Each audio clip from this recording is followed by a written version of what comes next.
Olá a todos, bem-vindos a mais um episódio do DICE Podcast, uma iniciativa da Associação DICE Cultural que vos traz tudo sobre os jogos de tabuleiro em português e com a boa disposição desta equipa de 3 amigos apaixonados pelos jogos de tabuleiro, muito faladores, que estão sempre aqui convosco cada 2 semanas nestes episódios. O meu nome é Marco Silva e tenho o enorme prazer de estar a gravar mais um episódio com os meus amigos Miguel Lourenço. Olá, Miguel. Olá, Marco. Olá, pessoal. Viva, Miguel. E Bruno Maciel. Viva, Bruno. Olá, Marco. Olá, pessoal. Viva, viva. Hoje temos um tópico que podem dizer que ser se calhar um pouco literativo, outros se calhar vão dizer que ele é literal, mas a verdade é que muitos de vocês adoram este tópico, outros se calhar nem por isso e gostam de alguém que vos explique as regras, ou até mesmo se calhar uns vídeos que vos mostre isso. É claro que estou a falar dos livros de regras. Vamos então falar sobre o que é bom, o que é mau, sobre os livros de regras, todas as nossas experiências aqui, outra vez no nosso confessionário do costume, nesta componente que de vez em quando é um bocado densa deste hobby dos jogos de tabuleiro. Digam-me lá, como é que vocês estão aqui a nível de livro de regras? Quem é que aqui costuma ler livro de regras, né? Ponha a mão no ar, e agora estou o Marco com a mão no ar e está a olhar para toda a gente sem mão no ar. Tu, assim que começaste a falar, tu já estavas com a mão no ar, portanto já era daquelas coisas. É que ele não só lê, mas gosta. É verdade. Confesso, eu gosto, sim senhor, de ler os livros de regras e aprecio bastante este ponto. A verdade é uma componente que, sem dúvida, faz parte dos jogos de tabuleiro, é uma componente importante, uma componente do ponto de vista até de desenho do jogo tem, no início, não ser a primeira componente a fazer, acho que ninguém começa por desenhar um livro de regras, mas sem dúvida que há ali muito trabalho e muito esforço e há muito pensado no que é o livro de regras.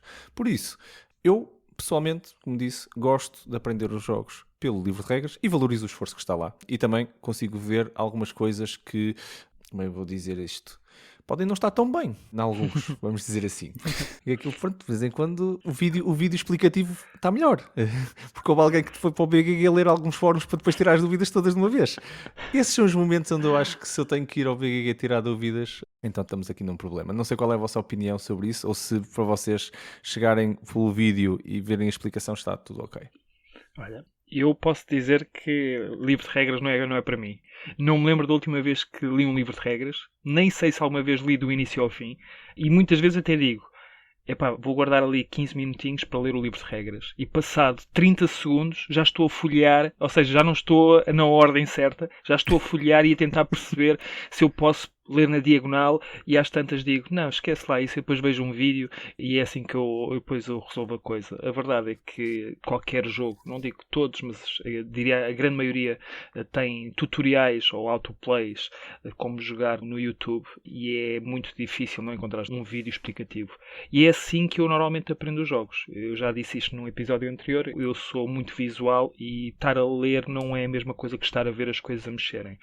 E para mim, que é curioso, eu acho que é bastante irónico que sou o explicador oficial de cá do grupo, sou a pessoa que não lê livro de regras. O que é que acontece? O livro de regras basicamente vai servir depois para tirar dúvidas, porque vai sempre haver uma situação em que vamos encrencar, não vamos saber o que fazer depois, e é nessa altura que nós pegamos no livro de regras, e normalmente até há um PDF já preparado que eu vou ao BGG, que é para ser ainda mais rápido, que eu procuro pela palavra e rapidamente chego onde quero. Nem sempre assim é, mas lá está. Livro de regras não é para mim, só houver um vídeo ótimo, e o livro de regras para mim é só para tirar dúvidas. Muito bem, muito bem. E tu, Miguel, como é que é contigo os livros de regras? Conta-me. Bom, eu tenho uma relação especial, se calhar, com livros de regras, porque parte do meu 9 to 5 job é escrever coisas, escrever manuais técnicos, escrever, enfim. E, nesse sentido, os livros de regras acabam por ser mais uma daquelas coisas que eu olho e que eu leio e que eu consigo ter um sentido crítico um bocadinho diferente da maioria das pessoas, porque eu consigo olhar para aquilo a pensar, se fosse eu a escrever eu fazia assim, mais do que isso. Bruno, tu estavas a dizer que para ti é vídeos. Tudo bem, não há mal nenhum nisso. A questão é, houve alguém que teve que ler o livro de regras para fazer o vídeo. Verdade. Não é? Portanto, Sim. Para os vídeos estarem no YouTube e para ver ou o Paul Grogan ou o Rodney Smith ou quem quer que seja, fazer um vídeo explicativo todo bonitinho, como jogar e não sei o quê, aqueles desgraçados tiveram que ler o livro de regras. Desgraçados, salvo seja, porque há bons livros de regras e depois há livros de regras que Por amor de Deus. Mas enfim, Verdade. mas alguém teve que os ler. Alguém teve que os escrever e depois alguém teve que os ler para depois fazer aqueles videozinhos bonitinhos que é para depois o Bruno ver. Eles também são pagos para isso. Claro, não, com certeza. O que não quer dizer que eu sou um grande fã dos livros de regras. Porque eu, ultimamente, até o que eu tenho feito é, provavelmente eu vou primeiro ao vídeo. Porquê? Porque é uma coisa também mais visual e, Bruno, eu sou como tu, eu sou uma pessoa muito mais visual e, portanto, se alguém me explicar aquilo em 15 minutos, tudo bem. Ok, porreiro, eu percebo o jogo em 15 minutos, mas o que eu vou fazer a seguir é, eu vou montar o jogo na mesa e eu vou ler o livro de regras. Mas porquê? Porque eu já tenho um background do vídeo e eu já consigo associar muito mais facilmente, introduzir os conceitos muito mais facilmente na minha cabeça, porque já vi o vídeo. E portanto faz eu mais já sentido, sei, não é? exatamente, já sei, ok, esta parte é para não sei o quê, esta parte é para não sei o que mais, esta é aquela ação que o tipo explicou que até dava para fazer não sei o quê. Pronto, Concordo. certo. Portanto, nesse sentido também, a leitura do livro de regras, em vez de me demorar 1 hora ou 2, vai-me demorar 45 minutos, se calhar. Vai demorar menos tempo, porque obviamente já tenho aquele background do vídeo que eu já vi e, portanto, essa parte já está ultrapassada. Aquele primeiro E é uma boa obstáculo. estratégia. Sim. É uma boa estratégia. Eu digo-te já, eu sofro muito com isso, eu sei, mas também não vou mudar, porque quem já faz isto há 10 anos não vai mudar agora. Como é que é? O burro velho não aprende línguas, ou... Sim, acho que é sim, assim, não é? sim. Mas o que é que acontece? Vocês já sabem que o primeiro jogo não conta, portanto, o primeiro milha para os pardais, já estou farto de dizer isto. Muito também por causa disto, porque nós vamos chegar ali, vamos acabar o jogo e vamos a perceber que uma ou duas regras foram mal jogadas. Porquê? Porque a pessoa responsável por ler as regras que não as leu e viu o vídeo, que sou eu, não teve esse cuidado e só depois de percebermos que a coisa está mal feita. E muitas vezes nem no primeiro jogo nós percebemos que fizemos mal. É preciso alguém dizer, mas vocês jogaram assim? Sim, mas olha que no livro de regras não diz isso. E depois eu, claro, tento inventar uma desculpa que vi assim no vídeo e pronto. E vou passando assim pelos pingos da chuva. Não, mas olha, o facto de tu leres o livro de regras de uma ponta à outra também não quer dizer que depois tu não te esqueças de qualquer coisa e que depois tu chegues à mesa. Ora, olha o Marcos já levantar a mão, lá está. E, Acontece. claro, portanto, tu chegas à mesa pá, e tu podes não te lembrar de algumas coisas que estavam no livro. Pá, aquelas regrazinhas do, olha, e se por acaso tiveres 4 da mesma cor, podes fazer mais não sei o quê. Pois está bem, isso já foi. Porque são aqueles casos limite de, olha, também podes fazer isto se... está bem, quem é que se lembra disso? Opa, eu Sim, posso melhor dizer, agora. eu posso-vos dizer que, na realidade, dou sempre o mesmo exemplo, na realidade. Eu já tive um jogo que joguei dezenas de vezes, vou dizer dezenas só para não ficar tão mal na figura, que é o Pandemic. E há uma regra no Pandemic que é vocês colocarem um cubozinho da mesma cor, ao fim de 3 da mesma cor, explode e fazem um breakout. Outbreak. Fazem um outbreak. E são da mesma cor. Agora, tirem a palavra mesma. Metem 3 cubinhos numa localização, fazem um outbreak. Isto, eu não sei porque, aquela da mesma cor, foi de qualquer cor. E então eu estava a jogar este jogo durante N vezes e dizia que o jogo era mesmo muito difícil. Cada vez que tinha 3 cubinhos de qualquer cor, fazia outbreaks. Então tinha, de um momento para o outro, aquilo fazia um outbreak, gerava outro outbreak, de um momento para o outro, perdia o jogo quase instantaneamente. Assim. Ok, isto correu mesmo mal, malta. Só conseguiu aguentar para aí 2 outbreaks, porque o 2 dava para aí 7 e rebentávamos. O modo ultra difícil. Mas ganhei o jogo. É preciso dizer que a gente conseguiu vencer aquele jogo. Quer dizer que há de haver assim um modo que eles podem criar, que é o modo extreme, acrescenta essa regra, e jogam assim. E quem nos está a ouvir, se conseguir também ganhar o jogo, já sabe. Pronto, já fiz como o Marcos, já consegui ganhar o modo extreme. O Marcos, se for para uma competição de Pandemic, ganha certeza, porque já está habituado a um nível completamente diferente. Exato. Lógico, chega lá e diz, mas vocês jogam assim? Meninos, pá. Meninos. Exatamente. Olha, eu já joguei assim e ganhei. Por isso. Eu chego lá e digo assim, pronto, olha, deixa aí arrebentar que não tem problema. Não tem problema. Isso é para meninos. Estes todos podem arrebentar aqui, que a gente ainda acaba o jogo. Tudo bem. Mas isso é um clássico. Eu perco a conta aos jogos que eu jogo há 5, 6 anos, até alguns dos jogos preferidos, e às vezes a pessoa que aprendeu o jogo durante a semana só para jogar comigo e com mais 1 ou 2 pessoas é que me vai alertar que ele não está assim no livro de regras. E eu que joguei o jogo sempre da mesma forma durante 4 ou 5 anos, quase que fico com vergonha porque porque eu é que deveria estar a ensinar como é que se joga o jogo. Falo muito bem do jogo por N razões e se calhar estou a jogá-lo mal desde a primeira vez. E é engraçado, porque para mim aquilo estava tudo bem e às vezes é uma regra que pode até ser decisiva, às vezes não, mas que muda completamente a experiência de jogo. Completamente. Mas eu vou pegar num ponto que vocês aqui disseram, que é, e até foste tu, Bruno, que é, és uma pessoa muito visual e ajuda-te muito o vídeo. Eu vou-vos dizer, eu de vez em quando levo os livros de regras comigo, vou de férias ou vou de fim de semana para o norte visitar a família ou qualquer coisa assim, e não é tão fácil levar os jogos todos, mas consigo levar vários manuais. Isso eu consigo pegar 5 ou 6 manuais que quero aprender, metê-los na mochila juntamente com o portátil e levo para cima. Qual é o problema? Quando eu estou a fazer isto não tenho nenhum dos componentes e alguns jogos eu já não levo. Porquê? Porque efetivamente não teres os componentes, estás a ler o livro de regras, de vez em quando alguns livros de regras não têm nem sequer fotografia do tabuleiro. Certo. O que é um problema, nem sequer ter a fotografia do tabuleiro, dizer-te o nome das peças, esquece. O teu cérebro não associa quando vir o tabuleiro à frente, não tem lá os nomes, elas não vêm com stickers, não é? A dizer nome da peça. Vai uma fotografia assim solta, mas não tem uma fotografia do tabuleiro, não sabes onde é que eles vão estar no tabuleiro, não há um mapa mental daquela informação para depois mapear para a tua frente, para a parte visual. E isso, para mim, é um problema. Há alguns jogos que eu, antes de levar o manual, abro, leio as primeiras paginazinhas e ligo logo. Este não pode ser sem ter uma mesa e o tabuleiro lá montado para eu aprender as duas coisas juntas. E acontece. E aí o vídeo acho que também é interessante. Outro ponto que tu disseste que acho engraçado é a questão de pesquisares no manual. E estava a dizer o Miguel que até usa, antes de ler o livro, ver o vídeo. Eu acho que isso faz sentido. Eu por acaso não costumo fazer, mas consigo ver também o valor nisso. Mas está uma coisa no vídeo que para mim, para contrapor um pouco o que vocês estão a dizer, a mim faz-me mesmo diferença ler o livro direto. Porquê? Porque eu escolho o ritmo. Enquanto que tu no vídeo, tu não consegues escolher o ritmo da explicação, até porque não sabes muito bem o que é que vem a seguir, que partes é que foi montado aquilo.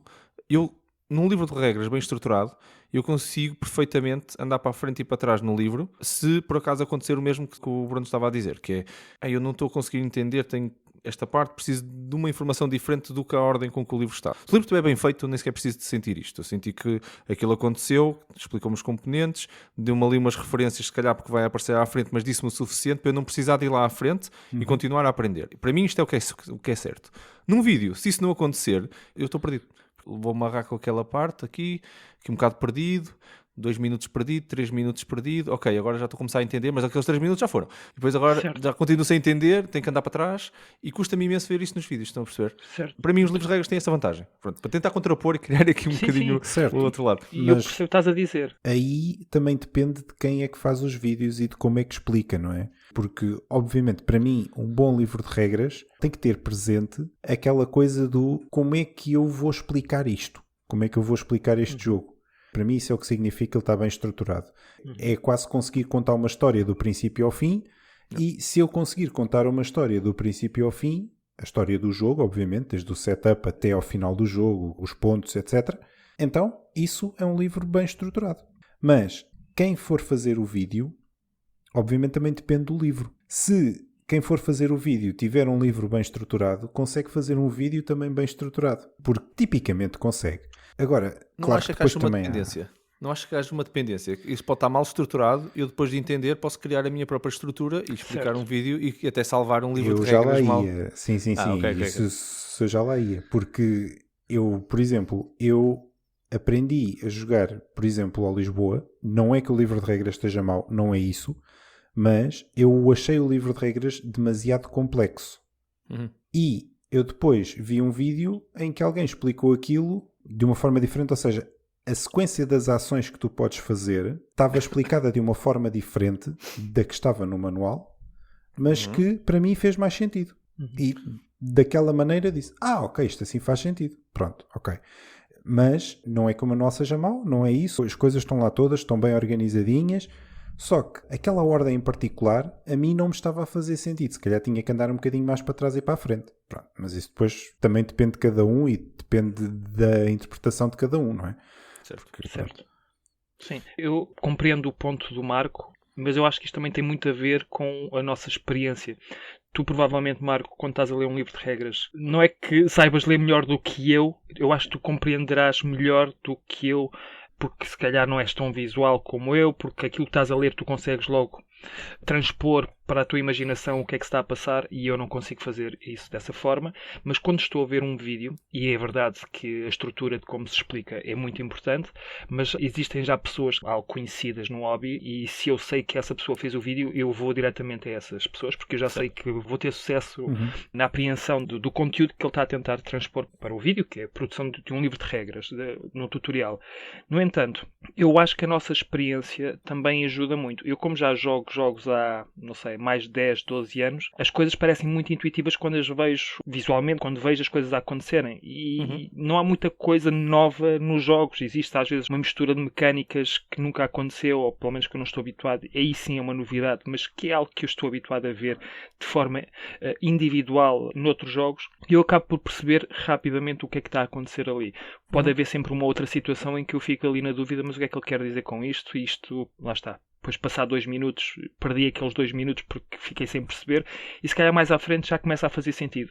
Mas isto é assim, como num livro de regras tu vais atrás e vais à frente, num vídeo eu ponho para trás e ponho para a frente e chego lá também. Mas eu percebo o que estás a dizer, porque às vezes estamos ali 2 minutos à espera que a informação que realmente queres chegue, e tu não sabes se vai chegar ou não, e estás a perder tempo. E depois é que, ok, então deixa-me ir lá atrás, deixa-me lá ver o que é que ele fez há 2 minutos atrás, porque eu sei que foi aqui como perdi, e vou ver isto novamente e vou perceber. Isto acontece. Mas acho que depende muito da nossa experiência enquanto jogadores. Eu já há muito tempo que não sinto esse tipo de situações em que eu fico sem perceber um jogo depois de ver um vídeo. É verdade também que há pessoas que a explicarem jogos não são grande coisa e fazem vídeos, pá, tudo bem, e se calhar há pessoas que percebem rapidamente esse tipo de vídeos. Acho que também acontece, também nos vídeos é como nos livros de regras, há pessoas que entendem melhor um tipo de explicação do que outro, e eu já sei para onde é que eu devo ir. Nem sempre tenho essa hipótese, também é verdade que há jogos que só têm 1 ou 2 pessoas, porque são tão novos que só 1 ou 2 pessoas é que já fizeram vídeos, e eu tenho que me contentar com aquilo que existe, ou então vou ter que ler o livro de regras. Olha, mas isso já é um problema meu. Mas devo dizer que não tenho tido muitos problemas nos últimos anos, mas também acho que também tem a ver com a experiência que já tenho. Então, e agora só um momento de curiosidade, lembrei-me de fazer-vos esta pergunta, que é, quando vocês recebem os diferentes livros de regras que vêm no manual, que de vez em quando vêm 5 línguas, 6 línguas, são todos iguais, e pronto, e nós, sei lá, um alemão, um japonês, certo, e a pessoa, o que é que faz àqueles livros de regras adicionais? Eu pessoalmente vou já dizer, eu pego e abro assim o insert, levanto assim aquela coisa e depois já é assim, para baixo. Bumba! E depois fecha ali a seguir. Olha, e temos ali um monte. E fica, eu guardo efetivamente, mas guardo num sítio que depois nunca mais me lembro que estão lá. Por isso, se algum dia precisar, se é italiano, não é? Depois, olha, eu acho que isto trouxe alguns, não sei se trago, olha, só tenho aqui inglês e português, se quiser. E com sorte, contra em português. Mas é giro, estava curioso de saber o que é que vocês fazem nesses livros de regras adicionais. Olha, eu normalmente fico com o alemão. Fico porque, lá está, porque o meu alemão é fortíssimo. E... não é. Não, mas isso é um excelente ponto, ainda bem que tocaste nisso, porque eu já vi coisas muito mal feitas, by the way. Já vi coisas muito mal feitas em que as regras em alemão estão certas e depois as regras traduzidas em inglês, em português, o que seja, estão mal feitas. Senhores, por favor, é o mínimo. Vá lá. Eu sei que passar aquilo pelo Google Translate é uma coisa, mas é pá, revejam a seguir. Está bem? Não custa nada. Vá lá, por favor. O que é que eu faço? Não, eu guardo conforme aquilo está. É? Pôs por cima, mantens lá as Põe livros por cima, todos. mantenho e pronto. Porque me dá trabalho também levantar o insert e pôr aquilo debaixo do insert. E pronto. Sim, eu sei que é só uma vez que eu tenho que fazer isso, eu sei. Mas ainda não me mentalizei para isto. Mas é uma boa ideia, Marco, obrigado. Vou começar a fazer assim que tiver paciência. É verdade. O Miguel tocou num ponto que eu acho que é importante, e já me aconteceu, agora estava a ver se me lembrava qual que era o jogo, mas que a regra em alemão é diferente da regra em inglês. E eu jogava com a regra em inglês, mas o jogo foi feito por um alemão. Portanto, eu estava a jogar a regra da tradução e não a regra original. Sim. Eu estou a tentar ver se me lembro de qual é que é o jogo, mas até é um jogo assim bastante conhecido. Qual era mais difícil? Isso é que agora estou curioso. Era mais difícil jogar em inglês ou era jogar em alemão? Eu nem sei. Eu sei é que estava a jogar mal. E isso irritou-me, saber que estava a jogar mal e saber que estava a seguir a regra que estava no livro. Eu já não me lembro qual era o jogo. Para ti. Eu ia só dizer que já não lembro qual era o jogo em que os americanos tinham regras diferentes que os ingleses, porque tinha que ser mais fácil para alguma coisa para eles. E já não lembro qual era o contexto em que isto aconteceu, e acho que quem está a ouvir se lembrar do contexto, mas lembro-me que havia uma coisa, não sei se eram jogos digitais ou eram jogos físicos, que lembro-me que havia um cenário que eu li, onde que até foi dito como sendo um bocadinho, vou dizer não inclusivo, para não dizer outra coisa, dos americanos, em que pronto, tinha que ser um bocadinho mais básico, porque os ingleses eram mais inteligentes ou qualquer coisa assim. Mas aí foi de forma propositada. Foi propositado, sim. As regras do mesmo jogo, quando lançado em versão inglesa, era diferente para ser mais simples, porque as outras pessoas não iam entender. Isso é tudo um outro nível de tipo de regras, porque eu estava mesmo a falar de traduções que são mal realizadas e que mudam as regras. Isso já é diferente. Isso é diferente. Eu acho que isso é grave. Eu acho que isso é grave. Não, isso é gravíssimo, por favor. Quer dizer, olha, tu és inglês, tu és americano, tu és português, portanto o americano recebe 3 moedas, o inglês recebe 2 e o português recebe uma porque, coitado, não é? Também não tem muito dinheiro assim como mais assim. Porque é mais pobre. Sim, exato.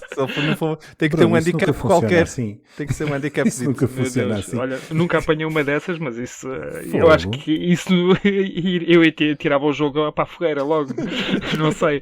Olha, isso mas em relação aos livros de regras que estão noutros idiomas, o que é que acontece? Se depois de eu te montar as pecinhas todas, que às vezes temos que o fazer, quando fecha a caixa fecha, mesmo com os livros, que já sabem que é obrigatório, tudo bem, ficam lá os livros todos. Mas acontece muitas vezes, porque são tantos, são 5 ou 6 idiomas diferentes, que aquilo começa a ter dificuldade de fechar a própria caixa. Aí vai fora. Fica o inglês ou o português, se houver em português, e o resto vai fora. Nunca tive problemas para vender jogos dessa forma. Pode ser que um dia me chamem a atenção, mas pensava que ia ter aqui o livro. Se estavas à espera do livro de regras, vai ao BGG, faz o download, que agora isto é fácil de conseguir essa informação. Mas se interfere com o fecho da caixa, vai fora. É que é todo um nível diferente de assimetria, não é? Na prática tens um jogo diferente para ingleses do UK e ingleses dos Estados Unidos. Isso é um jogo completamente assimétrico. Muito bom. Já estou a tentar me lembrar de qual era o contexto onde li isto. Eu sei que li isso, lembro-me perfeitamente desta história. Lembro-me porque, pronto, é um bocado marcante, tal como vocês estão a dizer isto, também fiquei um bocado marcado pelo fenómeno, mas não me estou a conseguir associar a qual foi o jogo ou qual foi o contexto onde tinha lido isto. Mas continuando então no tema, exatamente, dos múltiplos livros, o que é que vocês acham sobre, explorando agora um bocadinho mais a parte dos livros de regras, o que é que vocês acham da separação que de vez em quando há do próprio livro de regras? Isto é, eu tenho um livro de regras, depois tenho, se calhar, aqui uma versão simplificada. Isto depois também já vai dar para nós conversarmos também mais um bocado sobre o que é que são essas versões simplificadas. O livro de regras também, o single player, não é? Ou automata, ou o que for para jogar solo, ou ali. Pronto, tudo separado, em vez de ser secções dentro de um livro, ficar aqui um livro mais... voltar à palavra denso, ou então coisinhas separadinhas onde eu pego num livro e tenho aquele feel que aquilo só tem 5 páginas, depois tem mais 5 ali, depois tem mais 10 ali. O que é que vocês preferem? Bruno?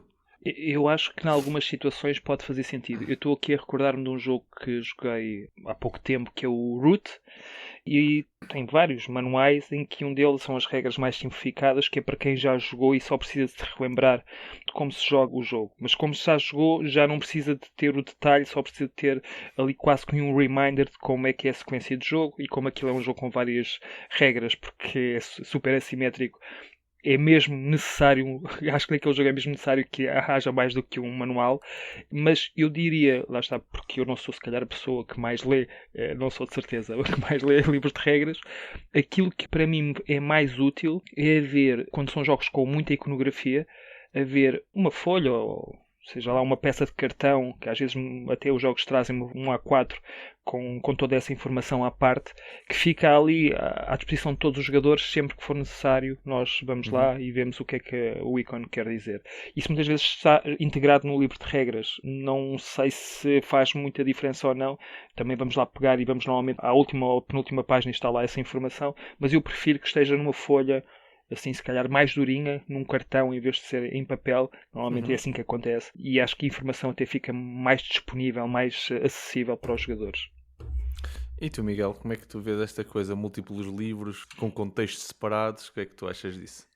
É assim, eu gosto que haja, como o Bruno estava a dizer, ou seja, eu gosto de tudo o que sejam player aids. Player aids no sentido em que não sejam só uns player aids resumidos. Eu gosto da ideia, por exemplo, de teres uma página com o sumário das regras. Ok. Isso para mim é fantástico. Como o Bruno também disse, se o livro de regras também tiver, olha, esta é a informação que tu precisas quando estás a jogar pela primeira vez e esta é a informação que tu precisas quando estás a voltar ao jogo. Isso é, aliás, uma das coisas, ou se não a minha coisa preferida, dos manuais dos jogos da Alea, que é uma editora que tem jogos como, por exemplo, o Castles of Burgundy, o Porto Rico, por aí fora. Tem vários jogos e os manuais deles são todos semelhantes. Ou seja, do lado esquerdo tens as regras detalhadas, mas eles, em cada página, eles deixam uma coluna do lado direito em que tem tipo o resumo daqueles 3 parágrafos. Em 2 frases fazem o resumo daqueles 3 parágrafos. Portanto, tu quando estás a ler pela primeira vez, tu vais ler aqueles 3 primeiros parágrafos. Depois, se quiseres, tens ao lado o resumo. Portanto, tu podes ler e depois tens ali, ok, mas isto tudo espremido dá estas 2 linhas. Ok. E isso, para mim, é excelente, porque quem está a aprender pela primeira vez consegue ler o manual todo, ótimo, mas quem está a voltar ao jogo tem ali 2 linhas, ok, pois era isto, ok. Se quiseres mais detalhe, tens logo ali do lado esquerdo e, portanto, aquilo funciona muitíssimo bem. Eu, por acaso, é um excelente exemplo e vocês estão a tocar num ponto que, na minha opinião, e não é uma prática muito comum acontecer nem sequer essa lista de lado com o resumo. Pois não. E eu acho que um jogo tem que ser, não conheço nenhum jogo que não seja, tirando as exceções, tem que ser explicável numa página muito pequena, porque os turnos do jogo tem 5 fases, 6 fases, cada fase faz isto, cada fase faz aquilo. É possível resumir aquilo para quem já jogou. É sempre possível. Agora, temos aqui, se calhar, e o Bruno estava a falar das cartas, por exemplo, da iconografia do jogo, ter uma reference sheet, uma folha de referência, que de vez em quando há jogos que têm muitas cartas, e atenção, de vez em quando esse bocado de cartão era maior que o tabuleiro, se fosse para alguns jogos. E eu percebo isso, que de vez em quando precisamos ter lá estas páginas no final do livro, ou até mesmo num livrozinho à parte, não sei, mas são coisas diferentes, desculpa. Sim. Uma coisa é teres uma reference sheet de o que é que as cartas querem dizer. E isso é útil, com certeza. Mas outra coisa é teres um resumo do jogo. Não é um resumo das fases do jogo. Isso é diferente. Eu acho que isso de vez em quando falta, porque o manual explica-te o jogo todo e de vez em quando tu precisas só daquela informação. E eu estou a chegar a um ponto que ia colocar para vocês aqui à discussão, que é: existem 2 tipos de pessoas, ou 2 alvos, 2 utilizadores para o livro de regras. O livro de regras tem que servir 2 audiências. A pessoa nova, que abriu o jogo, aquilo ainda cheira a novo e tudo, e que, pronto, e abriu aquele manual e está a ter toda aquela experiência pela primeira vez. Isso é um tipo de utilizador. E depois o outro utilizador que já jogou aquele jogo 10 vezes, deixou de o jogar durante 6 meses ou 1 ano, e agora está aqui a malta toda lá em casa, ele gosta muito do jogo e disse assim: acabou a pandemia, já podemos ter gente em casa, e ele agora vai ter que pegar naquele manual e vai ter que levar com a experiência do gajo novo, porque ninguém pensou nele. Eu só sou o gajo novo a primeira vez que jogar o jogo, e se calhar a segunda e a terceira, porque ainda fui lá tirar umas dúvidas. Mas o que o Bruno estava a dizer, por exemplo, de usar a versão PDF no fundo para poder pesquisar dentro do livro de regras, é exatamente o que eu acho que está errado nos livros de regras, quase todos. E agora assim, bons e maus, quase todos não têm esta coisa de eu chegar lá e rapidamente conseguir navegar no livro e chegar à informação que preciso, sendo eu normalmente um jogador experiente daquele jogo, mas tenho uma dúvida, porque é um cenário que nunca acontece muitas vezes. Eu não me lembro de ver ou melhor, há alguns, por acaso agora estou a dizer isto, estou-me a lembrar de um ou outro que tinha um FAQ, ainda agora estava a lembrar do da Fuzzies que tinha um FAQ no fim. Tinha as perguntas que normalmente as pessoas fazem e estavam lá as respostas, mesmo no fim. Isto é que é um tipo de utilizador que é perfeitamente normal. Eu tenho dúvidas no meu jogo das coisas que normalmente estão no livro de regras e que eu, quando li, não decorei porque não aconteceu. E o meu cérebro não dá para apanhar tudo. É normal. Mas eu tenho uma pergunta, que é: se tu precisas ter um FAQ no final do livro de regras, isso para mim quer dizer que tu explicaste mal a regra antes? Não sei. Eu lembro-me, por exemplo, eu e tu, Miguel, estivemos a jogar uma vez qual era o jogo? Dead Man's Cabal.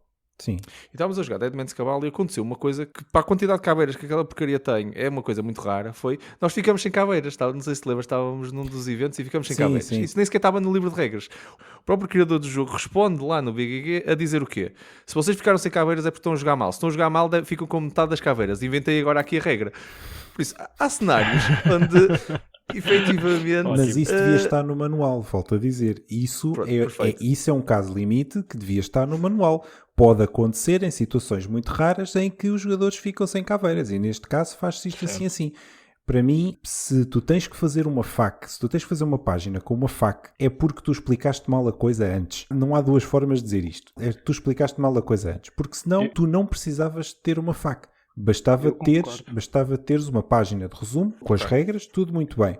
Se precisas ter uma FAQ, tu já explicaste mal. Eu concordo e acho mesmo que os FAQs são muitas vezes adendas ao livro de regras. Foi algo que se esqueceram na altura em que fizeram um livro de regras e mais tarde, lá está, porque o BGG tem muita gente ativa que fazem várias perguntas e depois vão ver qual são as perguntas que mais frequentemente são realizadas e depois colocam lá. Normalmente acho que é assim que funciona e acho que é por causa disso que se chama FAQ, não é? Frequently Asked Questions. Mas há aqui também uma coisa que eu agora me lembrei, não tem que ser necessariamente num livro à parte ou numa folha à parte, mas até costuma aparecer na última folha, na última página, em alguns jogos. Estava aqui a ver se me recordava qual que era o jogo, que é regras facilmente esquecíveis. Que eu acho que isso é útil. São regras que são muito subtis às vezes e que, lá está, às vezes jogamos o jogo de uma forma porque achamos que estamos a jogar bem e esquecemos daquela regra que é muito pequenina, que acontece em situações muito específicas e eu acho que isso também é importante. Agora, se é preciso estar numa folha à parte ou não, ou se está no final do livro de regras, mas acho que é algo que é útil. Eu acho é que eu percebo o vosso ponto e sim, concordo que efetivamente se o livro de regras não explicava um facto, então está incompleto. Contudo, uma coisa é eu estar a ler e agora ter que encontrar onde é que está, por exemplo, sei lá, eu estou-me a lembrar, por exemplo, dessa questão de ficaste sem caveiras no saco. Ora bem, para eu saber onde é que isso está no manual, bem, isto é uma coisa que está fora de loop, pode acontecer em diferentes fases do jogo, e onde é que eu vou pôr essa regra? Vou ter que andar para trás e para a frente do manual à procura daquilo. Se ele estivesse numa zona de factos, no fundo, mesmo que seja, isto está explicado a algures no manual, mas eu agora, passado não sei quantos anos, agora aconteceu-me, isto deve estar, deixa-me ver aqui às facts. Se fosse uma prática que começasse a existir, de ter uma zona para, se te acontecer alguma coisa no jogo, venho aqui, em vez de andares a folhear o manual e a criar frustração no jogador, quando anda para trás e para a frente e depois se calhar não consegue encontrar aquilo, e está toda a gente à espera que ele jogue. E, opá, não sei se dá para fazer. Olha, vamos jogar assim, vai dar. Vai lá tirar 5 moedas, então, ficas com as moedas. E eu assim. Lembro-me de jogos, eu não sei se isto é uma prática comum agora, mas se calhar há uns tempos atrás, se calhar era mais, que eu lembro-me pelo menos de 2 jogos que faziam isto, que eram palavras-chave que são muito utilizadas no jogo, que existe uma espécie de índice em que diz onde é que tu podes procurar, ou seja, na página 4, 6, 19, 22 tens a palavra-chave algures por contextos diferentes. E tu vais à página 4, 6, 12, não me lembro o que é que eu disse agora, e vais realmente tentar perceber se aquilo retira a tua dúvida. Eu acho que isso é um bocadinho complicado. Sim, é um índice, não é? Mas eu acho que isso deve ser ainda mais trabalhoso de fazer porque... Nunca havia um índice nos livros de regras. A sério? Índice mesmo, tipo com páginas e tudo? Sim. Não, já vi. Tem que ser só nos livros mesmo muito grossos, porque o resto, normalmente os livros de regras, que se calhar quem nos está a ouvir, se não joga jogos demasiado complexos, heavy games, quase todos os outros, tu folheias o livro assim, abres, desdobras de vez em quando. Por isso é que eu estava a dizer que eu não sei se é comum nos jogos mais recentes, mas eu recordo-me de já ter visto em jogos para aí de há 6 ou 7 anos atrás, em que tinha isto, um índice mesmo, porque isto parece estar fora de uso, mas é o que é um índice, em que estava lá, página 4, 5, 6, 7, tens a referência a esta palavra, e pode ser que encontres aquilo que procuras. Certo. Mas é útil, é como se fazem documentos. E já agora, uma das coisas que eu gosto nos livros de regras é exatamente a estrutura. Se calhar falando assim de coisas que vocês sentem que são obrigatórias ter num livro de regras, para mim, uma das melhores coisas é a estrutura, porque é das coisas que eu uso imenso. Eu compreendo muito bem o livro de regras se ele vier com uma estrutura que eu consiga entender um título e agora estou a ler o setup. Se por acaso não for aquela ordem que eu queira seguir, se ele estiver estruturado, eu vou seguir a ordem que me é confortável. Não preciso de seguir a ordem das palavras que estão no livro. Eu não quero já saber os componentes em detalhe e as cartas e tudo. Deixa-me ver como é que se faz o setup. Houve ali 4 ou 5 páginas na estrutura. Sim, senhor. Então, setup. Primeiro pões esta peça, depois aquela, depois... Ok, agora já percebi como é que o jogo está, o tabuleiro está montado. Agora deixa-me lá ver o que é que estas peças são todas. E vou para trás, ou vou para a frente. Não me importo. Mas preciso de estrutura. Se não tiver isto, vou ter que ler e vou ter que me submeter à única estrutura que existe, que é um bocado caótica, que será começar a ler as coisas pela ordem da cabeça daquela pessoa. E somos todos diferentes. E acho que só nesta conversa já vimos que temos maneiras diferentes de aprender o jogo, exatamente porque somos todos diferentes. E de certeza quem nos está a ouvir em casa também ou identificar-se com um de nós, ou então com nenhum de nós, e também há de haver espaço para todos vocês que nos estão a ouvir terem diferentes também na maneira como estão a aprender. E suposto conseguimos atender estes pedidos todos. Esta é a minha opinião. Qual é a vossa do que é obrigatório? O que é que vocês realmente sentem que tem que existir num livro de regras? Não sei se queres começar, Miguel. Eu ia dizer que os livros de regras têm que ter duas coisas. Têm que ter estrutura, com certeza, e eu já elaboro um bocadinho, mas também têm que ter outra coisa que é consistência. Okay. Consistência. Se eu vou chamar um tile a uma coisa, é um tile. E é sempre um tile. Não lhe chamem a seguir, não lhe chamem marker. Epá, não. Se é um tile, é um tile. E é um tile desde o princípio até ao fim. Se estiver mal, é fazer um find and replace em todo o lado e é um marcador, não é um tile. Ok.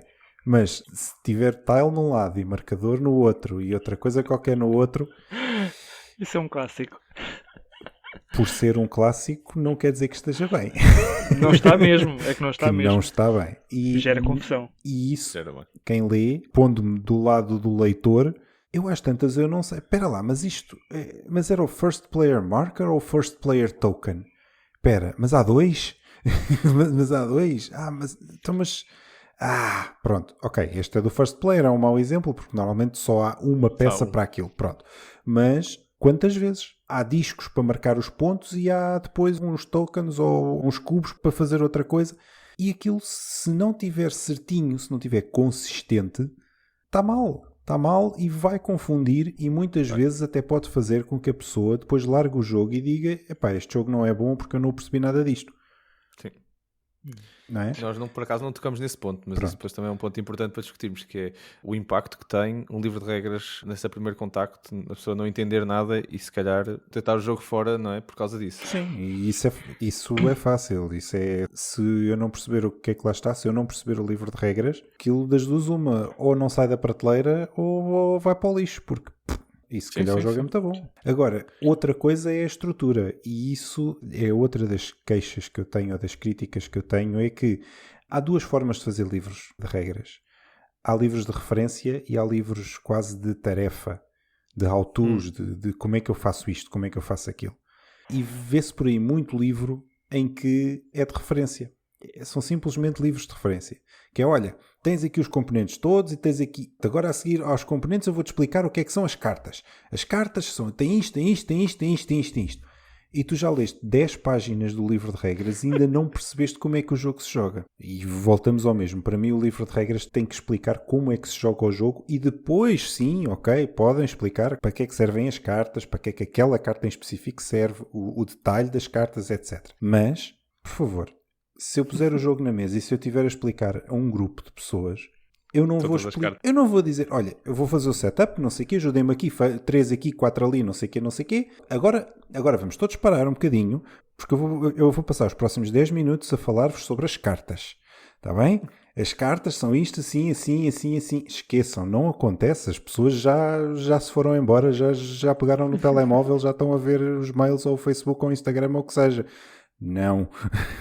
Yeah. Como é que se joga? Jogamos assim, fazemos isto. E isto prende a atenção das pessoas. Dá uma sensação de progressão, de continuidade, não é? De chegar ao fim.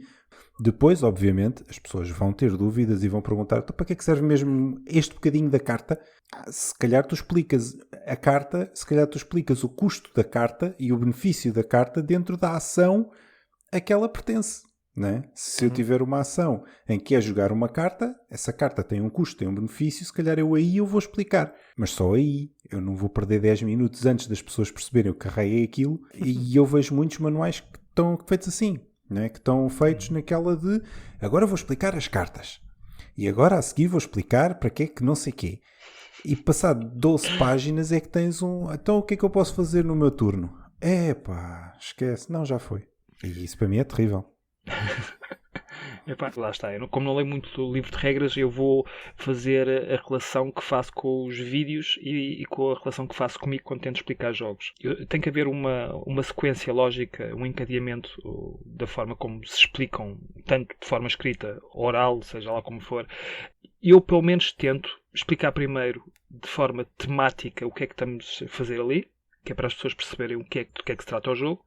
Explicar como é que se ganha o jogo, se é através de pontos de vitória, se é através de uma corrida, quem chega primeiro a X sítio, e depois, e só depois, é que explico quantos turnos, por exemplo, o jogo tem, e depois sim vamos dizer o que é que se faz em cada turno. E sempre de uma forma muito pouco detalhada.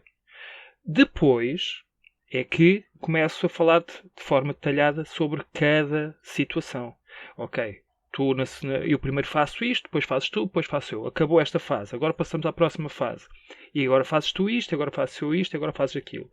Mas dentro de cada fase existem pormenores. E eu não sei, lá está, se no livro de regras faz sentido que esteja tudo explicado, a primeira fase do início ao fim com todos os detalhes, ou se devem ser divididos entre uma fase mais simplificada e agora vamos aos pormenores. Sinceramente, eu nos vídeos prefiro quando há uma divisão em que primeiro eu consigo perceber o que é que está a acontecer e agora sim explica-me como é que eu vou conseguir fazer tudo isto. Visualmente, para mim, é mais fácil. É assim que eu tento explicar os jogos. Acho que tenho tido algum sucesso. Também vou aprendendo com a experiência. Escrito, não sei se funciona da mesma forma. Uma das coisas em relação ao livro de regras que eu acho muito importante e é uma das coisas que eu ainda uso bastante no livro de regras é o setup. Eu gosto que o livro tenha um setup bem claro, com um esquema de cores e muitas vezes até com números, ou seja, as cartas que estão aqui é o número 4 e eu vou ver o que é que o 4 diz, são X cartas para 3 jogadores, X cartas para 4 jogadores, etc. E eu acho que acho que é das poucas coisas em que no vídeo eu não consigo perceber tão bem como no livro de regras, até porque muitas vezes já está montado apenas para 3 jogadores e o exemplo que estão a dar é para 3 e não para 4 nem para 2, e quando eu estou a jogar a 2 ou 4 eu fico assim meio perdido. O que é que muda? E é aí que eu vou ao livro de regras e vejo que muita coisa muda.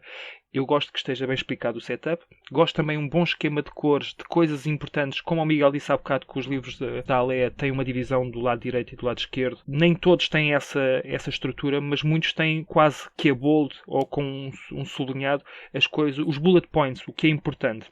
E eu, quando estou à procura de alguma coisa, eu normalmente vou para aquilo que está mais a bold, que é para tentar encontrar mais rapidamente aquilo que procuro.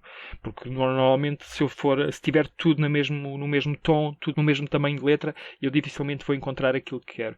Este tipo de pormenores acho que são importantes. É uma forma de chegar mais facilmente ao leitor. Como o Marco disse, existem dois tipos de pessoas que estão, ou o que está a jogar pela primeira vez e aquele que está só a querer relembrar-se. E acho que tem que servir para os dois. E acho que este tipo de pormenores são importantes. Nem todas as empresas pensam nisto. Não de Sem todo. dúvida. Sem dúvida. Não de todo. E deixa-me só acrescentar um ponto que não é fácil escrever para dois públicos. Não é fácil no mesmo manual, no mesmo livro, conseguir escrever para dois públicos. Por isso é que é difícil, obviamente, mas também é difícil escrever para dois públicos, mas ao mesmo tempo acaba por não ser, porque tu tens que ter uma capacidade também de síntese grande e, sobretudo, tu tens que saber onde é que has de encaixar depois a parte mais resumida, mais condensada, percebes? E isso faz parte também da estrutura do manual. Se o manual já vier pensado para isso, então, meus amigos, isto vai ser sempre assim. Nem que seja, eu explico, e pode não ser numa caixa ao lado, numa coluna ao lado, como são os da Alea. Pode ser numa caixa em baixo, mas realçado, estás a ver? Uma coisa tipo to summarize, ou uma coisa assim do género. In short, tal, com os bullets. E isso, mas lá está, mas isso tem que vir pensado de quem escreve o manual. Eu acho que também de vez em quando falta se calhar algum user testing desse outro perfil. Eu acho que os blind tests são feitos sem o utilizador saber jogar. E um blind test, quando é feito, nós na nossa equipa de playtesters também já chegamos a fazer blind tests desses, recebemos um manual, vejam o manual, joguem o jogo, registrem o que é que as dúvidas e tudo, e só estás a fazer a experiência do utilizador novo. E o utilizador que já sabe jogar o jogo e que tem uma dúvida, normalmente estás numa fase muito apertada de testes, ou o manual está sempre a mudar e ninguém está a testar para, olha, vamos estabilizar isto um bocadinho, quase como se faz em software, não é? Vamos estabilizar isto um bocadinho, agora ver, já não é o primeiro utilizador que faz o registro, mas é o gajo que já volta cá para fazer o login pela quinta vez e tem uma cookie perdida ou qualquer coisa. É parecido, no software também tem estes problemas, na produção de jogos de tabuleiro também vai ter. Não, e não há, vamos chamar, playtests ao manual.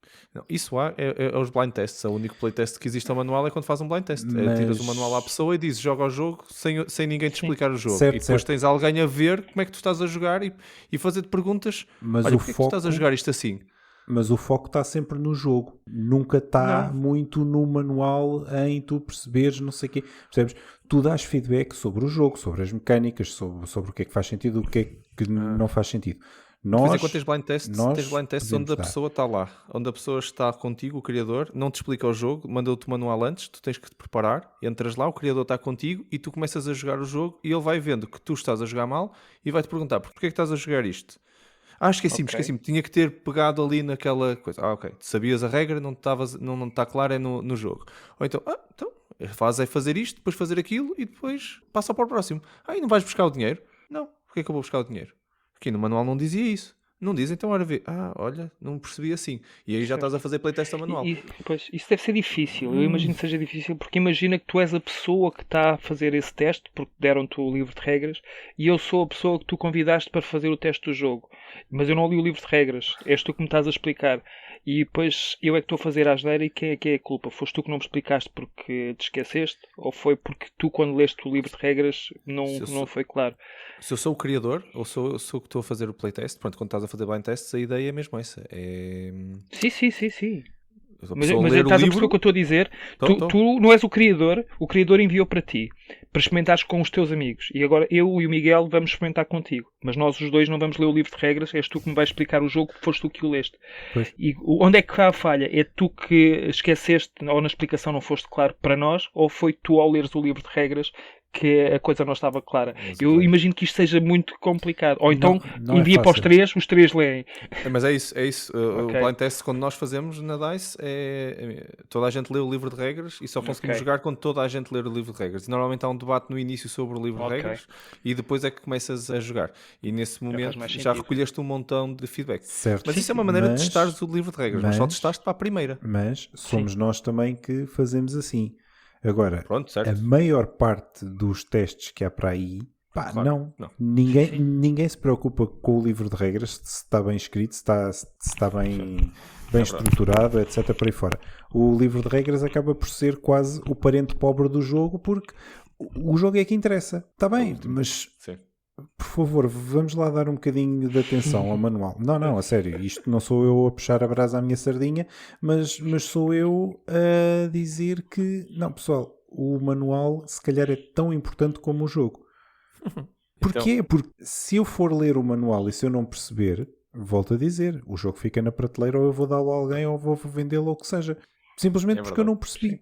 Mas olhem, eu assim, antes de nós passarmos para a rubrica, só vos vou deixar com esta, que é, vocês deviam aprender a jogar um tabletop RPG, que é exatamente aquilo que vocês não gostam, que é um livro altamente estruturado, que descreve todas as coisas, das habilidades todas as classes de uma coisa, tudo, e tens de escolher aquela porcaria toda antes de conseguires começar a jogar. Mas pronto, fica esta, antes de irmos para a rubrica. Só aqui uma coisa, Marco. Isto foi no início do episódio, tu disseste que às vezes quando vais de férias levas montes de manuais e aproveitas para ler, só que não é a mesma coisa porque não levas os componentes. Isto agora já não é desculpa. Porque agora tens o TTS, tens o Tabletopia, tu podes ligar aquilo virtualmente e consegues visualizar. Portanto, há muita coisa que mudou. É verdade. Sim, senhor. Deixa-me só dar um último ponto, que é, tu agora tocaste num ponto excelente, Marco, que são os RPGs.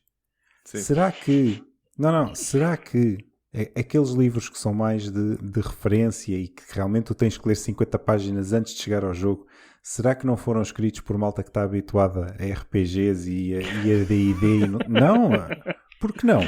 Não é? Que está habituada a ler aquele tipo de manuais e a jogar RPGs e não sei o quê, e portanto eles vão escrever da forma que eles acham que deve ser. É um bocadinho de food for thought, não é? Como se costuma dizer, mas se calhar é um bocadinho pensar nisso. Experimentem, malta, antes de passar para a rubrica, deixo só com esta. Experimentem um tabletop RPG e vocês vão ver se a vida nunca mais volta a ser a mesma. Bora então para a nossa rubrica. Aqui estamos para mais uma rúbrica Jogos que dão que falar. Um momento do final dos nossos episódios em que vos falamos sobre, cada um de nós, sobre um jogo ligado ao tópico do episódio 2. Por isso, hoje falamos sobre 3 jogos ligados ao tema livros de regras. Bruno, queres dar aqui o pontapé de saída hoje? Que jogo trazes tu para nós hoje? O jogo que eu trago é um jogo que eu adquiri recentemente. É um jogo de dedução daqueles whodunit em que nós tentamos descobrir quem é que é o assassino. O jogo chama-se Awkward Guests, incómodos invitados, porque era assim que o jogo foi lançado. O jogo é espanhol, só que isto já é uma adaptação para o inglês. Foi bom. Vocês estão-se a rir. Normalmente é ao contrário, por isso é que eu estava a chavear as padrões rolantes. Acho que é a primeira vez que alguém traz um nome de um jogo em espanhol para o podcast, por isso... Incómodos invitados. Pronto. Espetacular. Fica assim. Espetacular. Então, é de Ron Gonzalo Garcia e a editora é o Megacorping Games. É um jogo que normalmente demora 1 hora e dá de 1 a 8 jogadores. O jogo rapidamente entrou num dos meus preferidos, se é que não é o meu preferido dentro deste género. Eu vou explicar porquê e também já vou explicar porque é que eu escolhi este jogo dentro deste tema. É um jogo em que o Mr. Walton, que é o dono de uma mansão, é assassinado na sua própria mansão, num dia em que convidou X pessoas para irem lá jantar. E então sabemos que uma das pessoas convidadas foi o assassino. Agora é descobrir quem é que foi o assassino, com que arma e qual é que foi o motivo. Existem vários motivos. E é engraçado que há vários jogos que simulam este tipo de experiência, mas este aqui é bem diferente e é único nesse aspecto, e por isso é que eu gosto tanto deste jogo. Não é um jogo em que nós fazemos perguntas uns aos outros. E isso muitas vezes, jogos como o Mystery of the Abbey, que é semelhante a este, mas que é com perguntas, e o jogador que faz melhor as perguntas normalmente tem vantagem, e ao fazermos uma pergunta alto, os outros também estão a ouvir e vão absorvendo as respostas, e pode também ser uma vantagem para quem não está a jogar. Aqui não. Aqui cada jogador recebe 6 cartas, as cartas estão numeradas de 1 a 3, significa que é o poder de informação que elas têm, e as cartas são cartas que dão informação sobre possíveis coisas que aconteceram na mansão durante essa noite. A questão é que algumas pessoas que aparecem nas cartas são os próprios suspeitos, que falam de outros suspeitos, basicamente a incriminarem-se uns aos outros.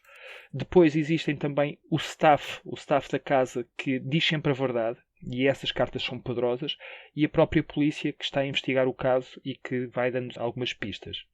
Como é que nós vamos conseguindo eliminar informação? É através da troca de cartas. Existe sempre uma fase em que um jogador vai utilizar o livro de regras que faz parte da experiência de jogo. Na última página temos as personagens todas que existem. Existe também o mapa da mansão, com os diferentes compartimentos que a mansão tem. E aquilo que temos que fazer é apontar para 2 coisas. Ou para 2 personagens, ou para 2 locais diferentes, ou para um local e para uma personagem. Os outros jogadores vão olhar para as suas cartas e tentar ver o que é que, dentro daquilo que eu apontei, o que é que podem ou querer dar. Ora bem, se o Miguel vai me dar 2 ou 3 cartas no valor de 5, porque, vamos lá imaginar, 2 cartas, uma tem um valor de 2, outra tem um valor de 3. E depois mete um token de 5 com a carta virada para baixo e eu fico já a saber que está-me a querer dar 2 cartas e tem um valor de 5. Toda a gente faz isso e eu depois, que sou o jogador inicial, escolho com quem é que quero trocar cartas. Primeiro tenho que seguir uma ordem, mas se eu quiser trocar com o Miguel, eu tenho que lhe dar cartas no valor de 5 também. Não necessita de serem 2 cartas, posso dar 5 cartas nível 1 que vai dar ao mesmo. E é assim que nós vamos trocando de cartas. E é bastante interessante que às vezes queremos ficar com as cartas connosco e não dar informação aos outros, mas às vezes a tentação de querer dar cartas para receber outras é uma dinâmica engraçada. E aquilo que vamos fazer é riscando coisas no nosso player board, que é uma folhinha que tem personagens, que tem um mapa da mansão, que tem portas, e vamos imaginar que existe uma carta de staff que diz: entre a cozinha e a entrada ninguém passou durante a noite. E então nós chegamos lá, pomos um X, quer dizer que aqui ninguém passou durante a noite. E como é o staff, sabemos que é verdade. E às tantas riscamos mais qualquer porta mais acima e já percebemos que agora a mansão está dividida em 2, do lado direito e do lado esquerdo. Há personagens que nós sabemos que estão do lado direito, outras estão do lado esquerdo. E à medida que vamos eliminando, vamos imaginar que do lado esquerdo eu já eliminei todas as armas possíveis, já sei que a arma possível está do lado direito, portanto um dos suspeitos do lado direito é que foi o criminoso. E nós vamos fazendo este tipo de trocas até, obviamente, chegarmos a uma conclusão. E existe uma app, que eu acho que o jogo aqui está genial, que gera casos consoante a dificuldade, e são sempre casos diferentes. E se eu vos disser que são mais de 100 mil combinações, eu fico espantado como é que o jogo consegue criar isto. mas é mesmo, quando nós geramos um caso, ele diz mesmo qual é o número do caso. E já joguei o 120.400 e qualquer coisa, portanto, existem mesmo variáveis brutais. O jogo é sempre diferente cada vez que quisermos jogar. E depois, na app, nós dizemos quem é que foi o assassino, quem é que, com que arma e com que motivo. Depois aquilo tem um som de clap, de bater palmas, ou um epic fail, e eu adoro ver as outras pessoas, e eu próprio, quando alguém está a colocar ali na app o resultado e começa a ver o epic fail, o uau, uau, uau, uau. Nós todos ficamos contentes porque já sabemos que durante um turno ele não vai poder adivinhar e nós vamos ter uma chance de o fazer. O jogo, em termos de dedução, está muito bem feito. E tem um visor, que é para ninguém ver o que é que eu estou a apontar, e é aqui que eu queria chegar em termos de regras, que, como nós estamos sempre com o visor colocado, nós também estamos sempre a olhar para o próprio visor e para o nosso player board. E o visor tem grande parte das regras ou das coisas que facilmente podemos esquecer. É quase que um player aid, mas ao mesmo tempo com uma sequência de turno. Toda a informação está ali. E eu acho que é bastante útil, porque eu não me lembro de uma única vez eu ter ido ao livro de regras depois de ter aprendido o jogo. Através de vídeo, é verdade, mas não foi preciso eu alguma vez ter ido ao livro de regras, porque está ali quase tudo aquilo que eu preciso saber. Eu acho isso muito interessante e como todos os jogadores têm que ter um visor, todos os jogadores têm acesso à mesma informação e não têm que perguntar normalmente ao explicador, aqui basta eu procurar um bocadinho pela informação para a esquerda, para a direita e eu acabo por encontrar a informação que quero. O jogo é bastante interessante, muito giro, não é difícil de perceber as regras, mas é super difícil de se jogar bem. É um jogo de dedução a sério, com vários níveis de dificuldade, eu acho que são para aí uns 8, em que é tipo very easy, easy, medium e por aí afora, mas em que o very easy já é difícil. E a partir do medium, que é para aí o meio termo, já existe a possibilidade de haver também um cúmplice. E aí então as variáveis são completamente diferentes. E eu quando jogo com a variável do cúmplice, para mim há sempre cúmplice. Mesmo que não haja. Eu começo a ficar paranoico e só a possibilidade de haver um cúmplice, isto para mim dá cabo da minha cabeça. E eu uma vez perdi o jogo porque dei para mim a pensar que ia haver um cúmplice e qualquer informação que me fizesse pensar que havia um cúmplice, eu iria tomá-la em consideração. Perdi o jogo porque eu estava a embicar nisso e um dos jogadores, se calhar foi mais inteligente, foi mesmo pela dedução, foi eliminando as hipóteses todas e eu não. Eu fui sempre imaginando o que é que poderia acontecer. É muito giro o jogo, eu recomendo. Não é um jogo fácil de encontrar, sobretudo esta versão inglesa está quase sempre out of print, mas houve aqui uma altura em que isto abriu e sei que 2 ou 3 pessoas que estavam aqui numa corrida que eu conheço para procurar o jogo foram logo lá buscá-lo.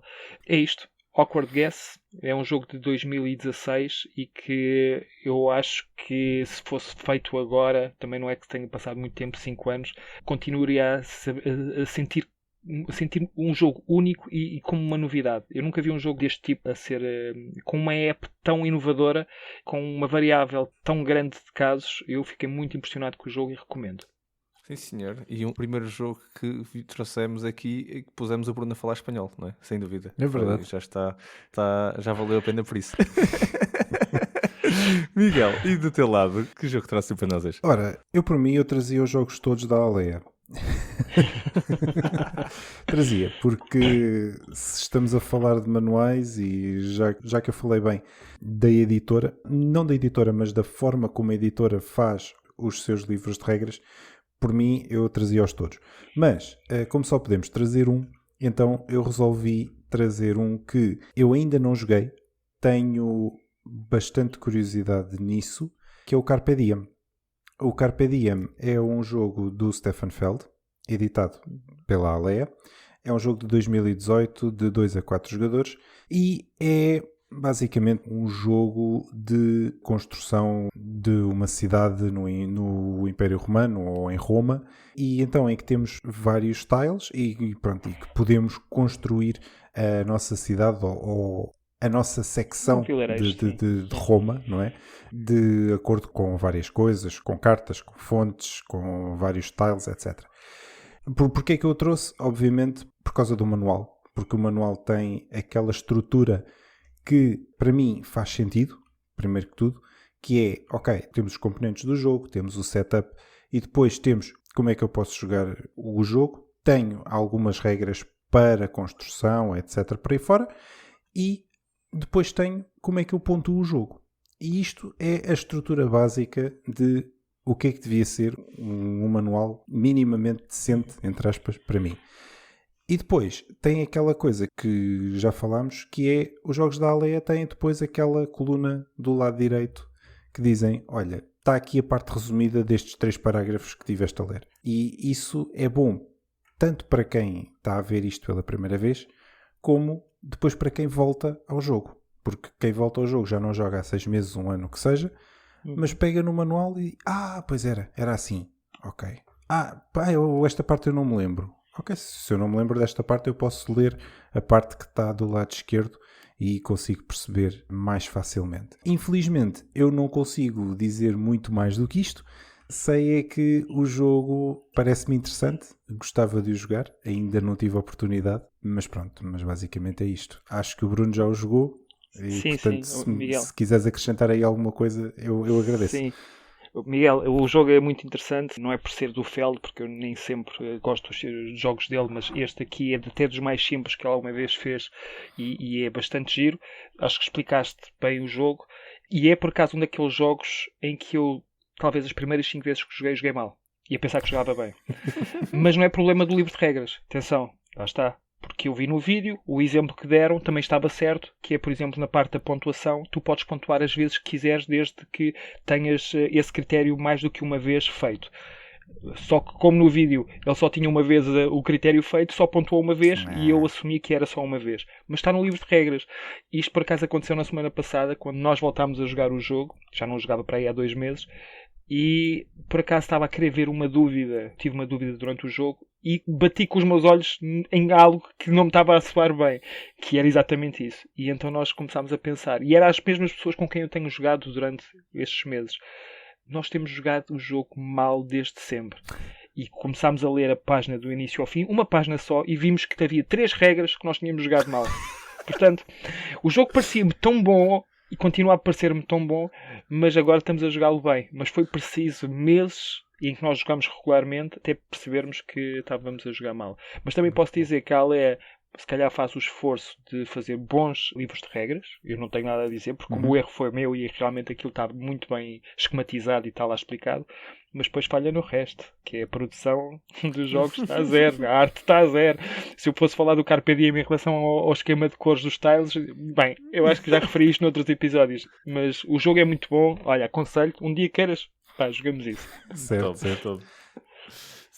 Sim senhor, Carpe Diem. Pronto, eu trago-vos um jogo de 2021, que é o Space Race. Na realidade é a nova versão de um jogo que já saiu antes, mas que era um jogo de cartas. Esta é a versão do jogo de tabuleiro, porque também há o Space Race da card game. Curiosamente saiu antes do Space Race só. Normalmente é ao contrário. Este é um jogo publicado pela Board Cubator, que é também quem publica o Project L. Isto é que, pronto, os nomes agora vai ser muito difícil de dizer, porque os primeiros são muito fáceis, mas os últimos desta criadora vai ser muito divertido, que é o Martin Reirorki, o Michael Mikes e o John Sukal. E já agora o livro de regras é escrito e produzido pelo Paul Grogan. O jogo é muito giro, eu gosto bastante, mas é assim, é um tema espacial, por isso pronto, já tem logo 10 pontos para mim, numa escala de 1 a 10, e... Há pouco tempo estivemos a falar sobre isto, eu e o Bruno. E então, o que é engraçado no jogo é que o livro de regras está muito baseado em muita iconografia, muito clara e muito simples. Apesar, na minha opinião, o jogo até é bastante complexo de entender, porque tem umas mecânicas que não são nada normais. Isto é um jogo que me conquistou pela sua inovação nas mecânicas, pessoalmente, quando vi o Kickstarter. Aquilo é um jogo em que vocês têm as cartas na mão, estão a fazer um engine builder para tudo ser feito, um tableau builder em que estão a construir o vosso tableau com cartas, têm cartas na mão, e o que vocês pensariam é que as cartas da mão vão para o tabuleiro, e é isso. Não acontece nada disso.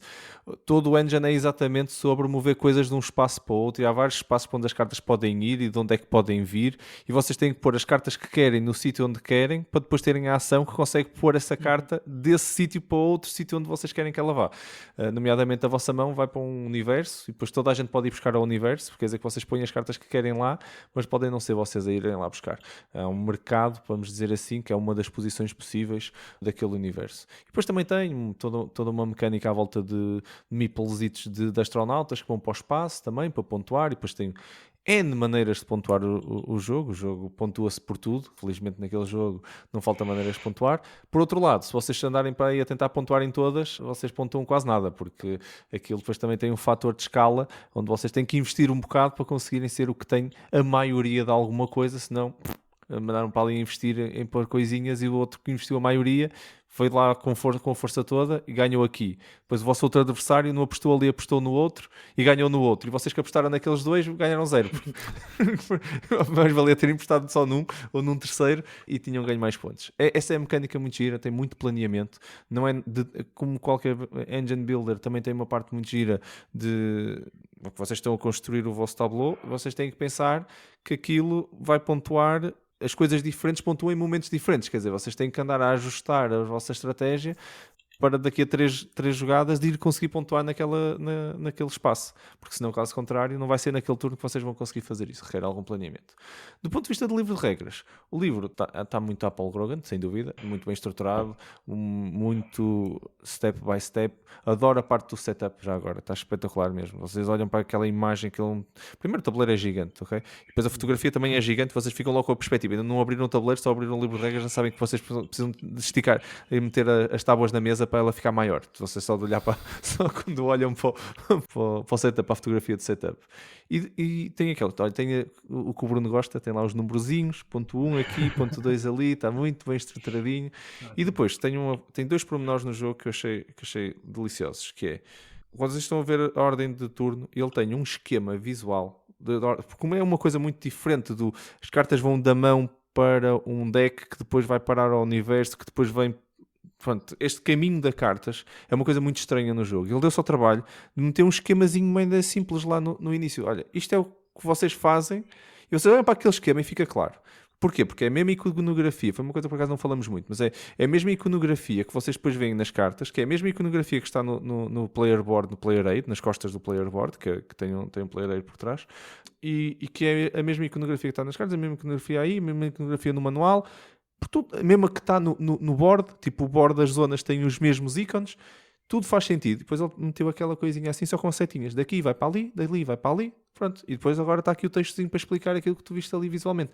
Mas fica-te. Eu ainda agora quase consigo fechar os olhos e ver a porcaria do esquema, porque está tão simples que fica. E pronto, Paul Grogan também faz um bom trabalho, na minha opinião. Ainda não vi manuais maus dele, confesso, mas acima de tudo é um jogo de espaço, por isso já ganhou 10 pontos.